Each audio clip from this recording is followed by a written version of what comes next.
Hello, ഇന്ന് ഞാൻ ഉണ്ടാക്കുന്ന ഒരു DIY പേപ്പർ സ്റ്റാൻഡാണ് കേട്ടോ. സ്റ്റിക്കി നോട്ട്സിൽ നമ്മൾ ടു ഡു ലിസ്റ്റും കാര്യങ്ങളൊക്കെ എഴുതി വയ്ക്കുമ്പോൾ വെക്കാൻ പറ്റുന്നൊരു സ്റ്റാൻഡാണ്. ഞാൻ ഇതുപോലെ 2 പേപ്പർ എടുത്തിട്ടുണ്ട്. രണ്ടും 12 സെൻറ്റിമീറ്റർ വെച്ചിട്ടാണ് എല്ലാ സൈഡും എടുത്തിരിക്കുന്നത്. അപ്പോൾ കാണുമ്പോൾ കുറച്ച് ഭംഗിയായിട്ട് തോന്നാനായിട്ട് ഞാൻ ഇതുപോലെ കളർ ചെയ്ത് കൊടുക്കുന്നുണ്ട്. ഒരു ബ്ലൂ ആൻഡ് ഗ്രീൻ തീമാണ് എടുത്തിരിക്കുന്നത്. അത് ഇതുപോലെ ജസ്റ്റ് ഒന്ന് വരച്ച് കൊടുക്കുന്നുണ്ട്. പെയിൻറ്റിംഗ് ബ്രഷ് വെച്ചിട്ട് തന്നെയാണ് ചെയ്യുന്നത്. അത് കഴിഞ്ഞ് ഇതുപോലെ പേപ്പർ എടുത്തിട്ട് രണ്ടായിട്ടൊന്ന് മടക്കി കൊടുക്കുന്നുണ്ട്. എന്നിട്ട് 2 സൈഡിൽ നിന്ന് ഇതുപോലെ അകത്തോട്ടൊന്ന് മടക്കി കൊടുക്കുന്നുണ്ട്. ഞാൻ ഇതിൽ കാണിക്കുന്നുണ്ട് എങ്ങനെയാണെന്നുള്ളത്. അതേപോലെ തന്നെ മറ്റേ സൈഡിലൊന്ന് ചെയ്ത് കൊടുക്കുന്നുണ്ട്. എന്നിട്ട് 4 കോർണേഴ്സിൽ നിന്ന് ഒന്ന് മടക്കി കൊടുക്കുന്നുണ്ട്. ഞാനത് കാണിക്കുന്നുണ്ട് എങ്ങനെയാണെന്നുള്ളത്. എന്നിട്ട് അകത്തോട്ടും ഇതുപോലെ രണ്ടായിട്ടൊന്ന് മടക്കി കൊടുക്കുന്നുണ്ട്. അത് കഴിഞ്ഞിട്ട് നമുക്കൊരു ട്രയാങ്കിൾ ഷേപ്പ് പോലെ 2 സൈഡിലും കിട്ടും. അത് ഇതുപോലെ ഓപ്പോസിറ്റ് സൈഡിലേക്കൊന്ന് മടക്കി കൊടുക്കുന്നുണ്ട്. എന്നിട്ട് 2 സൈഡിൽ നിന്ന് ഇതുപോലെ ഒന്ന് ജോയിൻ ആക്കി കൊടുക്കുന്നുണ്ട്.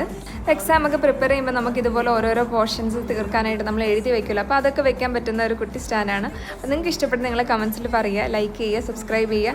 അപ്പോൾ നമുക്ക് നെക്സ്റ്റ് വീഡിയോയിൽ കാണാം. ഓക്കെ.